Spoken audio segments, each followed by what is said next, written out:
ഗുരുവായൂർ ക്ഷേത്രത്തിൽ നടക്കുന്ന പ്രധാനപ്പെട്ട ഒരു ചടങ്ങാണ് തൃപ്പുക.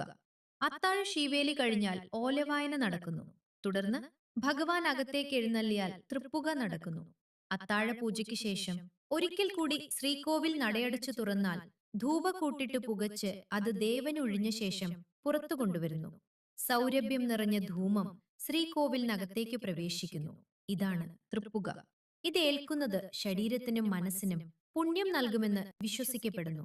സുഗന്ധദ്രവ്യങ്ങൾ പുകച്ച് ക്ഷേത്രത്തിനുള്ളിൽ സുഗന്ധം നിറയ്ക്കുന്ന ചടങ്ങാണിത്. ഇതിനുശേഷം നടയടയ്ക്കും. അതോടെ ആ ദിവസത്തെ ദർശനം അവസാനിക്കുന്നു. ഗുരുവായൂർ ക്ഷേത്രത്തിൽ രാത്രി നടയടയ്ക്കുന്നതിന് തൊട്ടു മുൻപ് നടത്തുന്ന അതീവ സുന്ദരവും സുഗന്ധപൂരിതമായ ഈ ചടങ്ങ് ഭഗവാനെ ഉറക്കാൻ കിടത്തുന്ന സങ്കല്പമാകുന്നു. തൃപ്പുകയുടെ ഐതിഹ്യം പ്രധാനമായും ഭഗവാന്റെ പരമഭക്തനായിരുന്ന വിൽവമംഗലം സ്വാമിയുമായി ബന്ധപ്പെട്ടതാണ്.